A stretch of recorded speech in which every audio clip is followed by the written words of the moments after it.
ഞാനൊരു കൊഴുക്കട്ടയുടെ റെസിപ്പി ആയിട്ടാണ് കേട്ടോ വന്നിരിക്കുന്നത്. അതിന് വേണ്ടിയിട്ട് 2 ഗ്ലാസ് ചോറ് എടുത്തിട്ടുണ്ട്. ആ ചോറ് നമ്മുടെ മിക്സിയുടെ ജാറിലേക്ക് ഇട്ട് ആവശ്യത്തിന് ഉപ്പും കുറച്ച് വെള്ളം ഒഴിച്ച് മിനുസായിട്ട് അരച്ചെടുക്കണം കേട്ടോ. വെള്ളം കുറച്ച് മതി, ഒരുപാട് ലൂസാവരുത് കേട്ടോ. അരച്ചെടുത്ത് കഴിഞ്ഞ ശേഷം നമ്മളതിന് പാത്രത്തിലേക്ക് മാറ്റുകയാണേ. ഇതാണ് കേട്ടോ അതിൻ്റെ പാകം. പിന്നെ അതിലേക്ക് നമ്മൾ നൂൽപുട്ടിനൊക്കെ ഉപയോഗിക്കുന്ന മിനുസായിട്ടുള്ള അരിപ്പൊടി ഉണ്ടല്ലോ, അത് കുറേശ്ശെയായിട്ട് ഇട്ട് കൊടുക്കുക. അപ്പോൾ അത് മാവ് ഡ്രൈ ആവുന്നവരെ അത്രയും പൊടി ഇട്ട് കൊടുക്കുക കേട്ടോ. ഇനി വെള്ളമൊന്നും ചേർക്കരുത്. ഉപ്പൊക്കെ നമ്മൾ നേരത്തെ ചേർത്ത് തന്നെ മതിയാവും കേട്ടോ. അപ്പോൾ പിന്നെ അത് കഴിഞ്ഞത് കൈ കൊണ്ടൊന്ന് നന്നായിട്ട് മിക്സ് ചെയ്യുക, അരിപ്പൊടി ഇട്ട് നന്നായി മിക്സ് ചെയ്യുക കേട്ടോ. ഇനി അതിലേക്ക് കുറച്ച് തേങ്ങയും ഒരു നുള്ളു ജീരകവും കൂടി ചേർത്ത് അതും കൂടി മിക്സ് ചെയ്തെടുക്കുക കേട്ടോ. ജീരകം ഞാൻ കുറച്ചേ ഇട്ടുള്ളൂ. അതൊന്ന് തേങ്ങയും ജീരകവും കൂടിയൊക്കെ ഈ മാവ് ഒന്ന് മിക്സ് ചെയ്തെടുക്കുക. പിന്നെ അതിന് ശേഷം ചെറിയ ഉരുളകളാക്കിയിട്ട് ഉരുട്ടി വെക്കുക കേട്ടോ. നമ്മൾ കൊഴുക്കട്ട വലിയ ഉരുളകളാണല്ലോ ഉണ്ടാക്കാറ്. ഇത് ചെറുത് എന്ന് പറഞ്ഞാൽ ഒരു ചെറിയ നെല്ലിക്കയുടെ വലുപ്പത്തിലൊക്കെ നമുക്ക് ഉരുട്ടിയെടുക്കാം. കുറച്ച് സമയമാവും കേട്ടോ അതൊക്കെ ഉരുട്ടിയെടുക്കണമല്ലോ. അപ്പോൾ ഇതിന് മുന്നേ ഞാനൊരു കൊഴുക്കട്ടയുടെ റെസിപ്പി ഇട്ടിട്ടുണ്ടായിരുന്നു കേട്ടോ. ഞാൻ മുന്നത്തെ ഒരു ലോങ് വീഡിയോ ഇട്ടിട്ടുണ്ടായിരുന്നേ.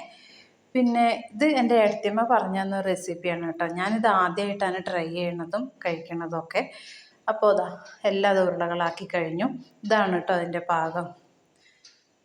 ഇനി നമ്മൾ ചീനച്ചട്ടി അടുപ്പത്ത് വെക്കുക. അതിലേക്ക് എണ്ണ ഒഴിച്ചു കൊടുക്കുക കേട്ടോ. വെളിച്ചെണ്ണ ഒഴിച്ചു കൊടുക്കുക. ആവശ്യത്തിന് കടുകിട്ട് പൊട്ടുമ്പോൾ നമ്മൾ ഉപ്മാവിനൊക്കെ വറവിടുന്ന പോലെ സബോള, ഇഞ്ചി, പച്ചമുളക്, കറിവേപ്പില ഇതൊക്കെ ഇട്ട് നന്നായി ഒന്ന് വഴറ്റിയെടുക്കുക കേട്ടോ. നമ്മൾ ഉപ്മാവൊക്കെ ഉണ്ടാക്കണ പോലെ തന്നെയാണ് വറവൊക്കെ. പിന്നെ അതൊന്ന് മൂത്ത് വരുമ്പോൾ അതിലേക്ക് വെള്ളം ഒഴിച്ചു കൊടുക്കുക. ഞാൻ ഒരു 1.5 ഗ്ലാസ് വെള്ളമൊക്കെ ഒഴിച്ചിട്ടുണ്ടാവും കേട്ടോ.